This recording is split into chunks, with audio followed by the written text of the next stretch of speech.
বিসমিল্লাহির রহমানির রহিম।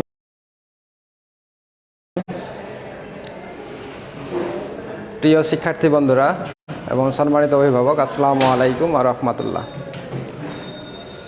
চতুর্থ শ্রেণীর শিক্ষার্থী বন্ধুদের আহমেদ বাওয়ানী একাডেমি অনলাইন স্কুলের পক্ষ থেকে শুভেচ্ছা ও স্বাগতম জানিয়ে আমি গণিত ক্লাস শুরু করতেছি। চতুর্থ শ্রেণীর শিক্ষার্থী বন্ধুরা, আজকে আমি তোমাদের গণিত বিষয়ের একটি অংশ জ্যামিতি, এই বিষয় নিয়ে আমরা আলোচনা করব। তো আজকে আমি যে সকল বিষয় নিয়ে আলোচনা করব তোমরা লক্ষ্য করো, বোর্ডের ডান পাশে আমি লিখে রাখছি। এখানে আমরা কিছু সংজ্ঞা জানবো চিত্র সহকারে। তো প্রথমে আমাদের 1 নম্বরে যেটা লেখা আছে রেখা।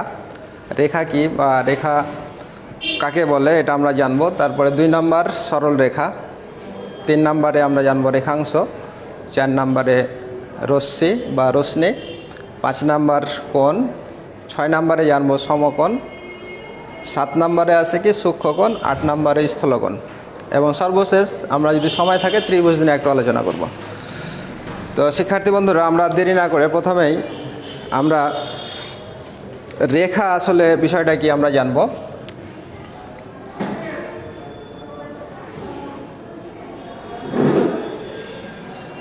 তো রেখাটা কি বা রেখা কাকে বলে, আমরা যদি একটা চিত্র দিকে খেয়াল করি যে এটা কিন্তু কি একটা আমরা রেখা আঁকছি, এটা কি একটা রেখা। তো এখান থেকে আমরা দেখতে পাই যে এই এর কি দৈর্ঘ্য আছে, আর কি আছে দৈর্ঘ্য আছে, কিন্তু এর কোনো কি প্রস্থ এবং উচ্চতা নাই। এটার দৈর্ঘ্যটা আছে কিন্তু প্রস্থ উচ্চতা নাই, তাহলে তাকে আমরা কি বলবো, রেখা বলবো, তাই না? তাহলে আমরা লিখতে পারি যদি সংজ্ঞা হিসাবে যদি আমাদের বলে যে রেখা কাকে বলে বা রেখা কি, বা প্রশ্নের কোণ থাকতে পারে যে চিত্রসহ সংজ্ঞা লিখো রেখা। তাহলে সেক্ষেত্রে আমরা লিখব কি, যার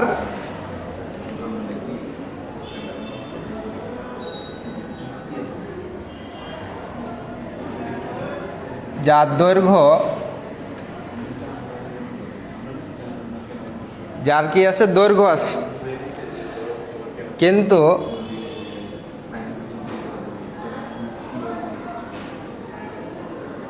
প্রস্থ এবং উচ্চতা, যার দৈর্ঘ্য আছে কিন্তু প্রস্থ এবং উচ্চতাটাকে আমরা উচ্চতা বা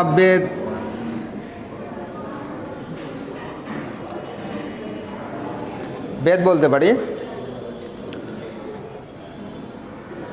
নেই, তাকে রেখা বলে। তাহলে দেখো শিক্ষার্থী বন্ধুরা, আমরা কি লিখছি যে এটা এমন একটা জিনিস যে তার দৈর্ঘ্য থাকবে কিন্তু প্রস্থ এবং উচ্চতা বা বেদ নেই, তাকে আমরা কি বলবো, রেখা বলবো। তো আমরা যখন এটা চিত্রসহ যেহেতু সংজ্ঞা বলছে, আমাদের চিত্রটা এঁকে দিতে হবে। তো আমরা চিত্রগুলো সব সময় পেন্সিল আঁকার চেষ্টা করব। তো আমরা একটা স্কেল নিয়ে আমরা সরাসরি স্কেল দিয়ে আমরা রেখাটা এভাবে আঁকবো।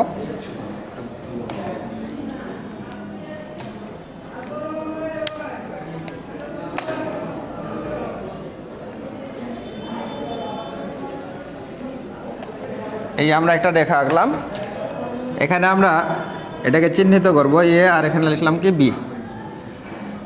তাহলে নিচে দিয়ে লিখে দেবো চিত্রে এ বি একটি রেখা, চিত্রে এ বি একটি কি রেখা। তাহলে আমরা রেখা সম্বন্ধে জানলাম যে যার দৈর্ঘ্যটা শুধু আছে, যেখান থেকে আমরা এটা পরিমাপ করতে পারবো, এটা দৈর্ঘ্য আছে কিন্তু তোমার প্রস্থ, যেটা প্রস্থ বা উচ্চতা নাই, সেটাকে আমরা রেখা বলবো। এ হলো আমাদের চিত্রসহ রেখার সংজ্ঞা।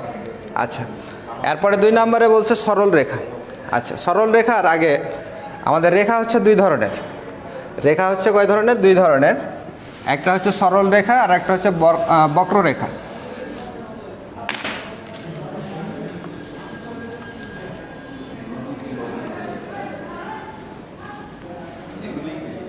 রেখা হচ্ছে 2 প্রকার।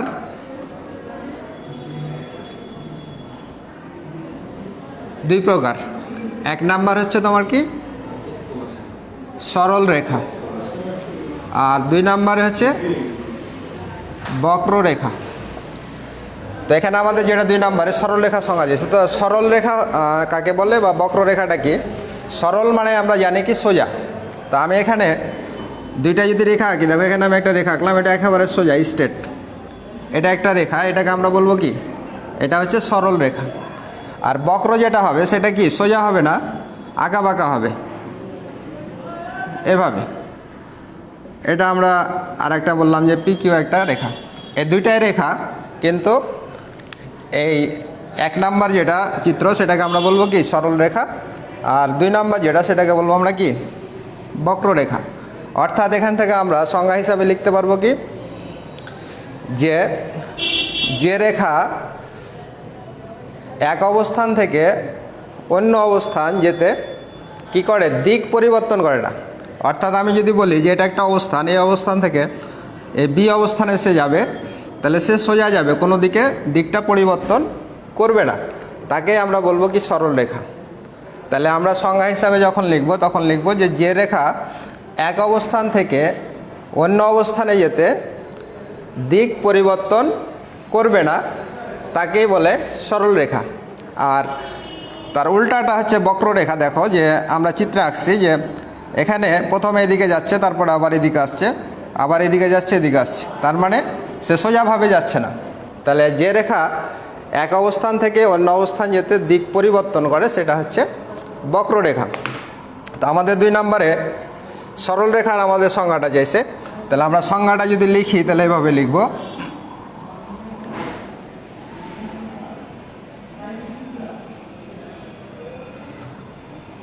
দুই নাম্বার সরল রেখা। তাহলে যে রেখা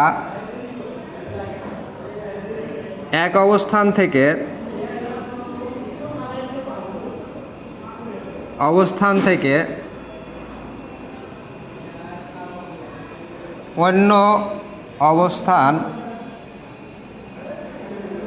অন্য অবস্থানে যেতে দিক পরিবর্তন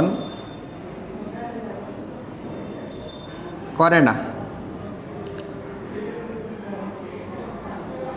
তাহলে যে রেখা এক অবস্থান থেকে অন্য অবস্থানে যেতে দিক পরিবর্তন করে না, তাকে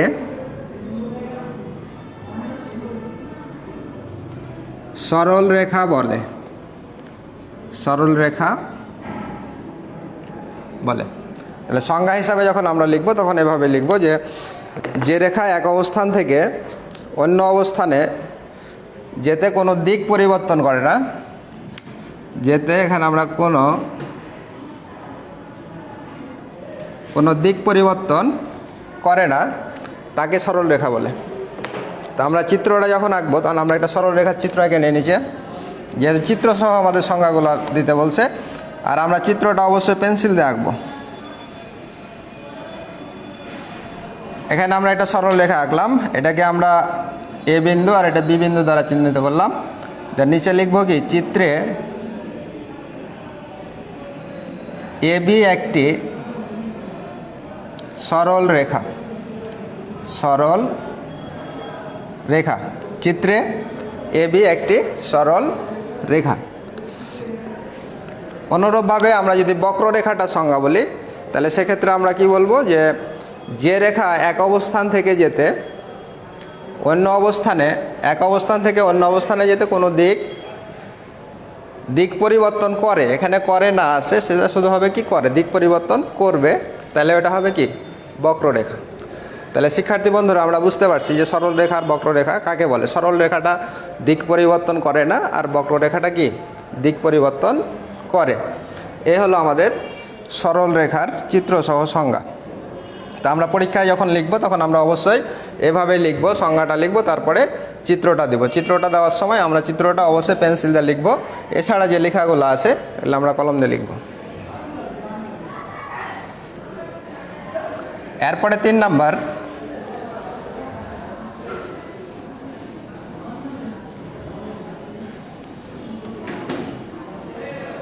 নম্বরে কি বলছে? রেখাংশ। রেখাংশটা হচ্ছে কি? রেখার একটা অংশ, সেটা হচ্ছে কি? রেখাংশ। তো রেখার অংশ বলতে আমরা যদি চিন্তা করি এটা যে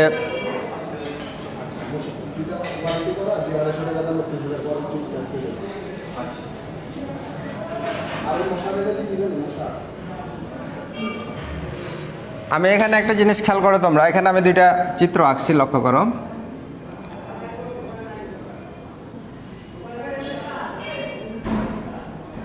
আমি এটাকে বলতেছি রেখাংশ, আর এখানে আমি আরেকটা চিত্র আঁকলো করলাম, সেটা হলো পিকিউ, এটাকে বলতেছি রশ্মি। তো এখানে দুইটা চিত্রের মধ্যে থেকে লক্ষ্য করো যে কিছু অমিল আছে, পার্থক্য আছে। পার্থক্যটা কি তোমরা একটু আইডেন্টিফাই করে দেখো তো। যে পার্থক্যটা হলো যে এবি যে আমরা আঁকছি যে রেখাংশটা, এটাকে আমরা রেখাংশ বলতেছি, এখানে কোনো তীর চিহ্ন নাই। আর রশ্মি যেটা আঁকছি সেটাতে দেখো এখানে একদিকে কিন্তু তীর চিহ্ন দেওয়া আছে। আর একটা আমরা যদি চিত্র আঁকে দেখো, এখানে দুই দিকে তীর চিহ্ন দেওয়া আছে। তো তিনটা চিত্রের কিন্তু তিনটা নাম আছে।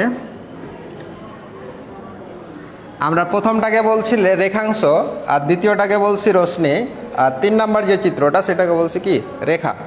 অর্থাৎ এখানে তিনটা চিত্রের মধ্যে কিন্তু অমিল আছে। যে প্রথম চিত্রে এখানে কোনো দিকে কোনো তীর চিহ্ন নাই, আবার এখানে রশ্মি যেটা সেটা একদিকে তীর চিহ্ন আছে, আর রেখা যেটা সেটা হচ্ছে কি দুই দিকে তীর চিহ্ন আছে। তো এখান থেকে আমরা যে জিনিসটা বুঝলাম যে রেখাংশ যেটা হবে তার একটা নির্দিষ্ট দৈর্ঘ্য আছে। অর্থাৎ এই একটা বিন্দু থেকে শুরু হয়েছে আর একটা বিন্দুতে যা শেষ হয়েছে, তার মানে আর একটা কি নির্দিষ্ট দৈর্ঘ্য আছে। অর্থাৎ এখানে যদি আমরা একটা বিন্দু মনে করি, এখানে একটা মানে দুইটা প্রান্ত বিন্দু, শেষে যে বিন্দুগুলো এটা আমরা বলবো কি প্রান্ত বিন্দু। তাহলে যে রেখার তোমার নির্দিষ্ট দৈর্ঘ্য এবং দুইটা কি আছে, দুইটা প্রান্ত বিন্দু আছে, তাকে আমরা বলবো রেখাংশ। তাহলে যে রেখার নির্দিষ্ট দৈর্ঘ্য এবং কি দুইটা প্রান্ত বিন্দু আছে তাকেই আমরা রেখাংশ বলবো। আর রশ্মি যেটা, রশ্মিটার ক্ষেত্রে লক্ষ্য করো যে এখানে কিন্তু একটা নির্দিষ্ট জায়গা থেকে সে রওনা দিছে, কিন্তু তীর চিহ্ন দেওয়ার অর্থ মানে এটা আরও চলমান, এখানে সামনে আরও বড় হতে পারে। তার মানে আমরা বলতে পারবো কি এর কোনো নির্দিষ্ট কিন্তু দৈর্ঘ্য নাই। তাহলে রশ্মির সংজ্ঞা যখন আমরা লিখব যে রেখার নির্দিষ্ট করে কোনো দৈর্ঘ্য নেই, কিন্তু কি আছে এখানে কিন্তু প্রান্তবিন্দু একটা আছে, একদিকে তীর চিহ্ন মানে এদিকে একটা প্রান্তবিন্দু আছে। তাহলে যার নির্দিষ্ট কোনো দৈর্ঘ্য নাই এবং একটি মাত্র প্রান্তবিন্দু আছে তাকেই আমরা রশ্মি বলবো। তাহলে আমাদের এই যে 3 নম্বরে যেটা বলছে রেখাংশ এবং রশ্মি, আমরা আইডেন্টিফাই করতে পারছি, চিত্র দেখায় আমরা সংজ্ঞাটা বের করে নিতে পারবো। তাহলে আমি আবার বলছি যে রেখাংশ হচ্ছে কি যে রেখার নির্দিষ্টভাবে দৈর্ঘ্য থাকবে। এটা ধরলাম 5 সেন্টিমিটার একটা দৈর্ঘ্যর রেখাংশ, নির্দিষ্ট দৈর্ঘ্য আছে এবং যেহেতু দুই দিকে কোনো তীর চিহ্ন নাই মানে দুইটা প্রান্তবিন্দু আছে, তাহলে এটাকে আমরা বলছি কি রেখাংশ। আর রশ্মি যেটা, এটা কিন্তু তোমার নির্দিষ্ট দৈর্ঘ্য নাই, কারণ একটা নির্দিষ্ট বিন্দু থেকে শুরু হয়েছে কিন্তু শেষ কোথায় নাই, কারণ তীর চিহ্ন, অর্থাৎ এটা আরও চলমান। তাহলে এখানে নির্দিষ্ট দৈর্ঘ্য নাই কিন্তু একটি প্রান্তবিন্দু আছে, আর দুই দিকে যদি তীর চিহ্ন থাকে সেটা আমরা কি এটাকে আমরা রেখা বলতে পারি, কারণ এটা নির্দিষ্ট দৈর্ঘ্য থাকবে না এবং কোনো প্রান্তবিন্দুও নাই। তো আমরা সংজ্ঞা হিসাবে যখন লিখব,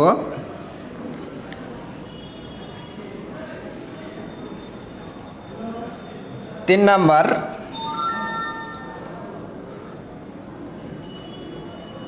রেখাংশ। তাহলে যে রেখার এবং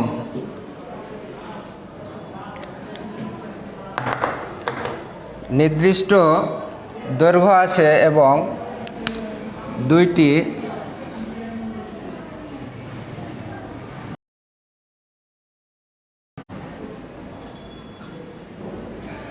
এখানে আছে আমরা নির্দিষ্ট দৈর্ঘ্য এবং দুইটি প্রান্তবিন্দু আছে, প্রান্ত বিন্দু আছে, তাকে রেখাংশ বলে। এ হলো আমাদের সংজ্ঞা রেখাংশ। যে রেখার নির্দিষ্ট দৈর্ঘ্য এবং দুইটি প্রান্তবিন্দু আছে তাকে রেখাংশ বলে। তাহলে আমরা চিত্রটা ওভাবে আঁকবো, অর্থাৎ আমরা এখানে স্কেল দিয়ে সোজা করে একটা সরল রেখা এঁকে দেব। তাহলে এটা আমাদের কী হয়ে যাবে, রেখাংশ। এখানে আমরা চিত্র আঁকলাম, এটা বিন্দু দিলাম এ, এটা হচ্ছে কি বি। এখানে যেহেতু কোনো দিকে তীর চিহ্ন নাই, তার মানে এখানে কি দুইটা প্রান্ত বিন্দু আছে, আর দুইটা প্রান্ত বিন্দু থাকা অর্থাৎ আর নির্দিষ্ট দৈর্ঘ্য আছে। তাহলে আমরা লিখতে পারবো যে চিত্রে এ বি একটি রেখাংশ, চিত্রে এ বি একটি রেখাংশ।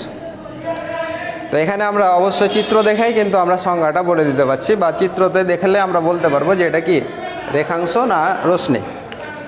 তাহলে রেখাংশ আমাদের হলো, এরপরে আমাদের রশ্মি বা রশ্মি যেটা বলি না কেন, 4 নাম্বার।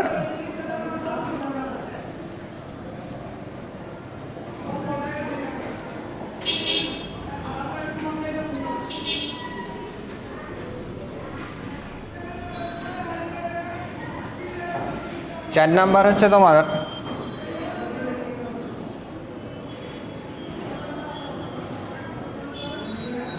রশ্মি। তাহলে যে রেখার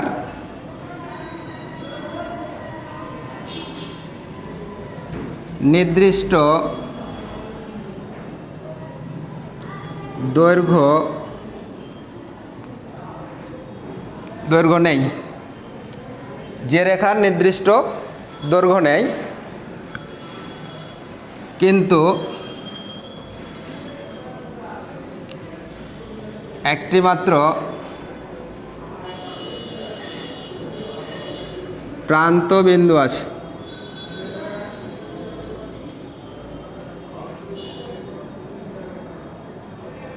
তাকে রশ্মি বলে।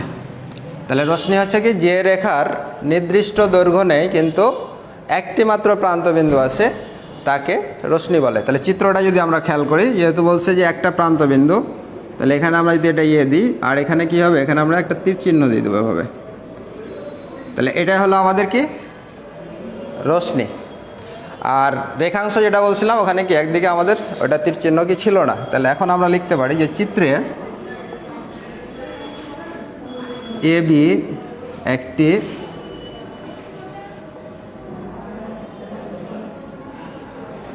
রশ্মি। নিশ্চয় শিক্ষার্থী বন্ধুরা তোমরা বুঝতে পারছো যে রশ্মি আর রেখাংশ কি, আর এটার মধ্যে আমাদের পার্থক্যটাও কিন্তু খুব সহজে আইডেন্টিফাই করতে পারবো আমরা, যে রেখাংশের দুইটা প্রান্তবিন্দু থাকবে কিন্তু রশ্মির কি একটা প্রান্তবিন্দু, আর রেখাংশের নির্দিষ্ট দৈর্ঘ্য থাকবে কিন্তু রশ্মির নির্দিষ্ট দৈর্ঘ্য থাকবে না।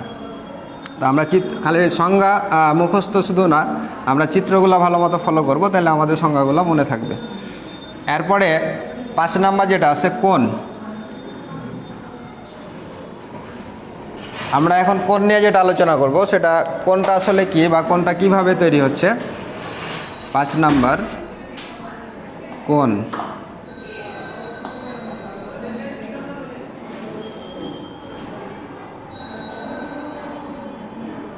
তো কোণ আমাদের তৈরি করতে দুইটা রশ্মি লাগবে।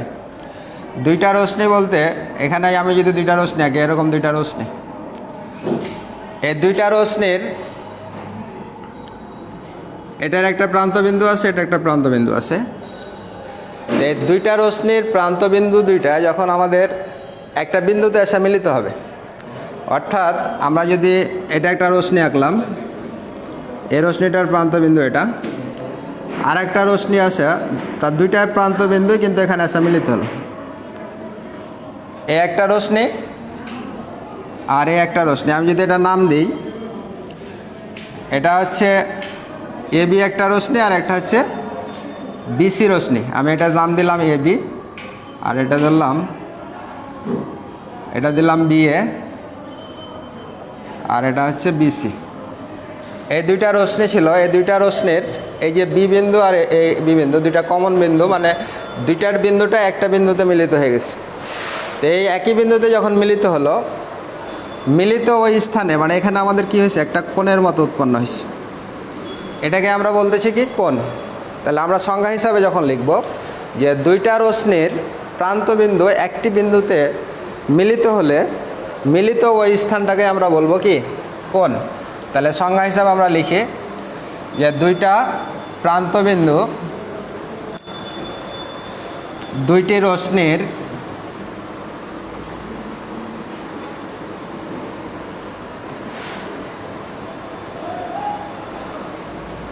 রশ্মির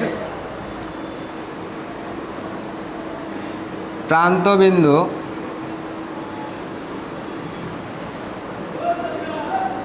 একটি বিন্দুতে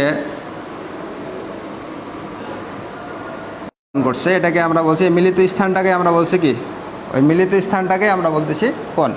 তাহলে শিক্ষার্থী বন্ধুরা, আমরা কোণের সম্পর্কে জানলাম যে অবশ্যই এটা কি হতে হবে, সর্বপ্রথম যে দুইটা রশ্মি হতে হবে। এখানে আমাদের রশ্মি আর রেখাংশটা সম্বন্ধে ধারণা থাকতে হবে যে দুইটা রশ্মির, আর দুইটা রশ্মি যেহেতু একটা করে প্রান্তবিন্দু, ওই দুইটা প্রান্তবিন্দু একটা বিন্দুতে মিলিত হচ্ছে করি এভাবে।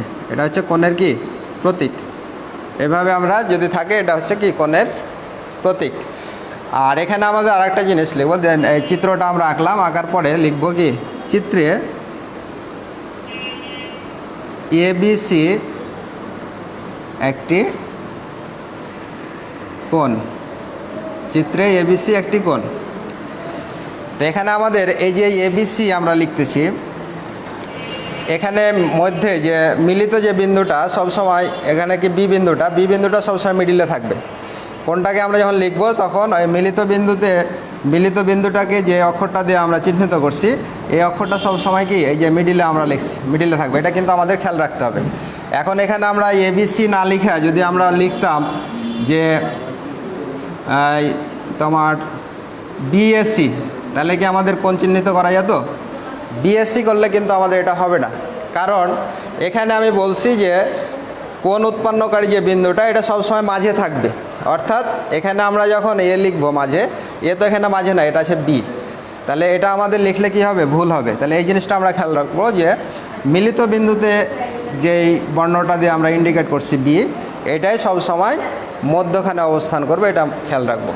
আর এখানে আমরা যদি বিএসসি লিখি তাহলে এখানে আমাদের বি এ লিখতে হবে, এখানে বি লিখতে হবে, তাহলে আমাদের বিএসসি হবে। তাহলে এই হলো আমাদের কোণের সংজ্ঞা। তো কোণ আমাদের বেশ কয়েক প্রকার আছে, তার মধ্যে এখন এখানে যেগুলো নিয়ে আলোচনা করব সেটা হচ্ছে সমকোণ আর সূক্ষ্মকোণ, স্থূলকোণ।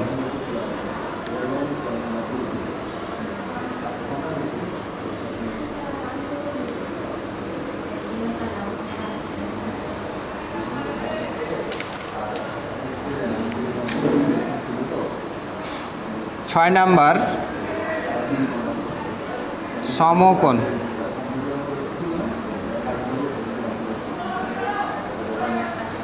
সমকোণ হচ্ছে, দেখো আমি চিত্র রাখছি, এখানে আমরা একটা সরলরেখা আঁকলাম। এই সরলরেখার ওপর যদি আরেকটা সরলরেখা লম্বভাবে দণ্ডায়মান হয়, এই একটা সরলরেখা ছিল, এই সরলরেখার উপরে আমরা কি করলাম, অন্য একটি সরলরেখা লম্বভাবে দণ্ডায়মান হয়েছে। দণ্ডায়মান হওয়ার ফলে কি হয়েছে, এখানে কিন্তু আমাদের একটা কোণ উৎপন্ন হয়েছে, এখানে একটা কোণ উৎপন্ন হয়েছে। তো আমাদের এই যে আমরা যে কোণটা উৎপন্ন হলো, এই কোণটাকে আমরা বলবো কি সমকোণ। এই কোণটাকে কি বলবো, সমকোণ। তার মানে একটি সরলরেখার উপর অপর একটি বা অন্য একটি সরলরেখা লম্বভাবে দণ্ডায়মান হলে মিলিত বিন্দুতে যে কোণটা উৎপন্ন হয় তাকেই সমকোণ বলে। একটি সরলরেখার উপর অপর একটি সরলরেখা লম্বভাবে দণ্ডায়মান হলে মিলিত বিন্দুতে যে কোণটা উৎপন্ন হচ্ছে সেটা হচ্ছে কি সমকোণ। তো এখানে আমাদের এটা কিন্তু এই কোণটার পরিমাণ হচ্ছে 90 ডিগ্রি। এই কোণটার পরিমাণ কত, 90 ডিগ্রি। আবার এদিকেও যদি আমরা মনে করি এটাও কিন্তু সমকোণ, এটাও কিন্তু 90 ডিগ্রি। তো যাই হোক, আমরা যদি লিখা ফেলি এটা সংজ্ঞা হিসাবে, এখানে আমরা যদি এটা এ বি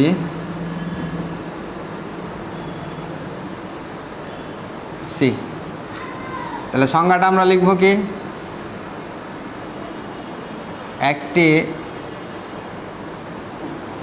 সরল রেখার উপর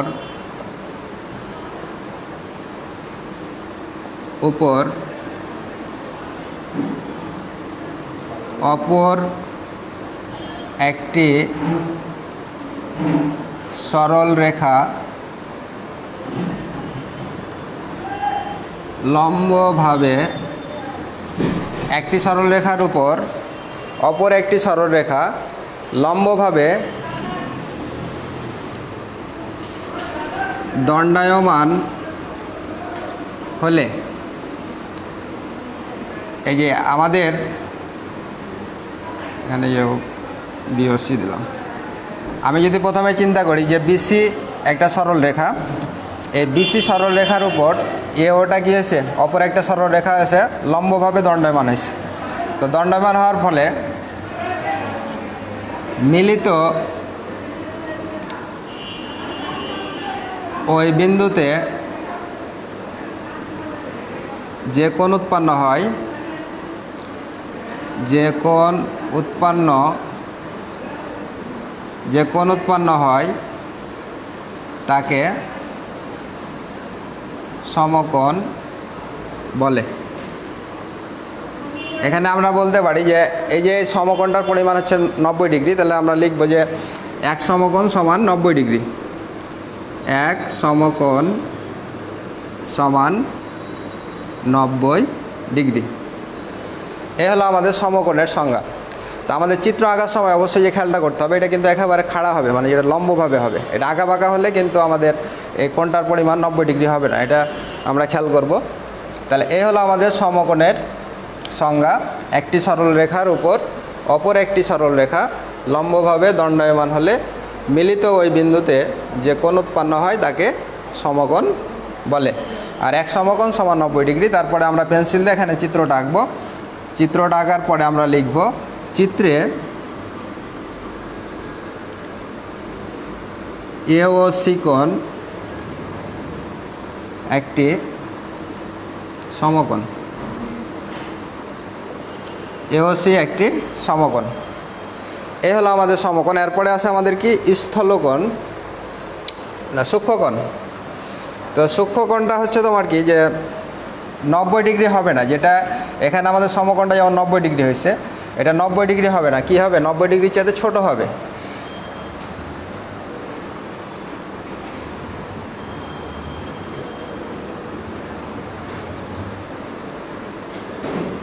তাহলে আমরা এখন 7 নাম্বার সূক্ষ্মকোণ।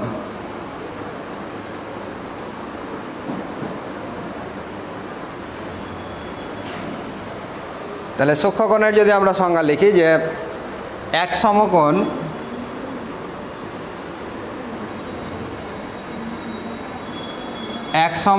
বা এক সমকোণ সমান আমরা কি বলছিলাম, সমকোণের যে সংজ্ঞা দিয়েছিলাম যে 90 ডিগ্রি, অর্থাৎ এক সমকোণ বা 90 ডিগ্রি 90 ডিগ্রি অপেক্ষা তোমার ছোট হতে হবে। 90 ডিগ্রি অপেক্ষা ছোট কোণকে সূক্ষ্মকোণ বলে। এক সমকোণ বা 90 ডিগ্রি অপেক্ষা ছোট কোণকে কি বলে, সূক্ষ্মকোণ বলে। এখন কতটুকু ছোট, 90 ডিগ্রির চেয়ে যে আমরা ছোট বললাম, তো ছোট সেটা হতে পারে, এটা 89 ডিগ্রিও হতে পারে। এটাকেও আমরা কি বলবো, যদি 90 ডিগ্রি হয় সেক্ষেত্রে আমরা ওটাকে বলবো সমকোণ। আর 90 ডিগ্রি ছোট যেহেতু বলছে, সেটা 89 হতে পারে, 20 ডিগ্রি হতে পারে, 30 ডিগ্রি হতে পারে, 40 ডিগ্রি হতে পারে। অর্থাৎ তোমাকে এটা মনে রাখতে হবে 90 ডিগ্রির চেয়ে ছোট হলেই চলবে। তাহলে আমাদের সংজ্ঞা হচ্ছে সূক্ষ্মকোণের এক সমকোণ বা 90 ডিগ্রি অপেক্ষা ছোট কোণকে সূক্ষ্মকোণ বলে। তো এখন আমরা যখন চিত্রটা আঁকবো তখন খেয়াল করব যে এখানে আমাদের যখন লম্বভাবে দিচ্ছি তখন কি হচ্ছে, তখন হচ্ছে তোমার সমকোণ। তাহলে ছোট যেহেতু বলছে, তাহলে কোণটাকে আমরা এভাবে দিতে পারি, এই লম্বভাবে দাগটা না দিয়ে আমরা এভাবে দিতে পারি। তাহলে আমাদের এখানে কি হলো, এটা লম্বভাবে হলে তো 90 ডিগ্রি হতো, আর লম্বভাবে না হেলানোভাবে যদি হয় তাহলে সেক্ষেত্রে এটা কে আমরা বলতে পারছি কি এওসি হচ্ছে কি একটা সূক্ষ্মকোণ, কারণ লম্ব যখন ছিল তখন কি এই অংশটুকু আমাদের কমে গেছে, আমাদের বলছে যে 90 ডিগ্রি যেতে ছোটো হবে, তাহলে এই অংশটা আমাদের কমে যায়, তোমার এই অংশটা আছে, তার মানে এটাকে আমরা বলছি যে এওসি হচ্ছে একটি কি সূক্ষ্মকোণ। তাহলে চিত্রে এওসি একটি সূক্ষ্মকোণ।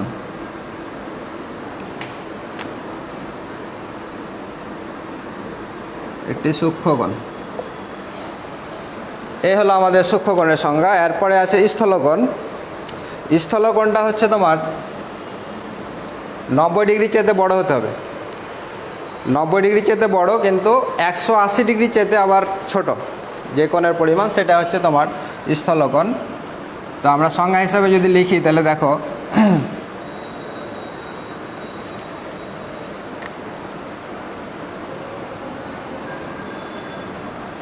স্থলকোণ তাহলে এক সমকোণ বা 90 ডিগ্রি, তাহলে স্থলকোণের ক্ষেত্রে লিখব এক সমকোণ বা 90 ডিগ্রি অপেক্ষা বড়। এখানে ছোট নাই হবে কি বড়। এক সমকোণ বা 90 ডিগ্রি অপেক্ষা বড়, কিন্তু দুই সমকোণ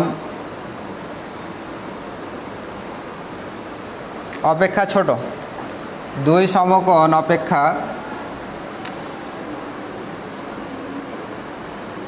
অপেক্ষা ছোট কোণকে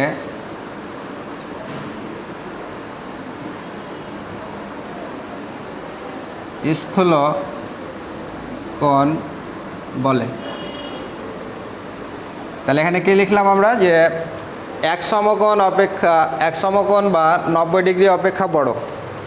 তাহলে এখানে আমরা বলতে পারছি যে 90 ডিগ্রি চেয়ে আমাদের কি হবে, অবশ্যই বড় হবে। আর কি হবে, দুই সমকোণ মানে কি, এক সমকোণ যদি 90 ডিগ্রি হয় তাহলে দুই সমকোণ হচ্ছে 180 ডিগ্রি, মানে 180 ডিগ্রি চেয়ে আমাদের ছোট হবে। তাহলে এখানে আমরা চিত্রটা যদি অঙ্কন করি, দেখো আমরা এটা ছিল 90 ডিগ্রি, লম্বভাবে হলে 90 ডিগ্রি ছিল, তো এটা যদি আমরা মনে করি 90 ডিগ্রি, তাহলে এটা চেয়ে 90 ডিগ্রি চেয়ে আমাদের বড় হতে হবে। তার মানে এই যে লম্বটা যে আমরা আঁকছি সেটা আমাদের বাম দিকে আমরা এভাবে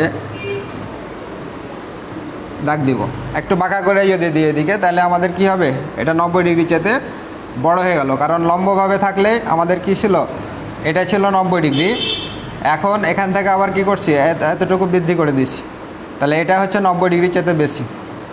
তাহলে এখানে আমাদের এই চিত্রটা হচ্ছে তোমার এওসি, এটা হচ্ছে তোমার স্থলকোণ। আর 180 ডিগ্রি যদি হতো তাহলে এটা সম্পূর্ণটাই হতো, এখান থেকে নিয়ে এটা সম্পূর্ণটাই হতো কি 180 ডিগ্রি, এই সম্পূর্ণটাকে আমরা 180 ডিগ্রি বলতাম, কিন্তু 180 ডিগ্রি তো সম্পূর্ণটা আমরা ধরি নাই, এই অংশটুকু কম ধরছি। অর্থাৎ এখানে আমরা বুঝতে পারছি যে এখানে 90 ডিগ্রি চেয়ে বড় হচ্ছে, কিন্তু 180 ডিগ্রি চেয়ে ছোট হচ্ছে। এই কারণে আমরা যে 90 ডিগ্রি চেয়ে বড় এবং 180 ডিগ্রি চেয়ে যেটা ছোট, সেটাই হচ্ছে আমাদের স্থলকোণ। তাহলে আমরা এখানে লিখব চিত্রে এওসি একটি স্থলকোণ।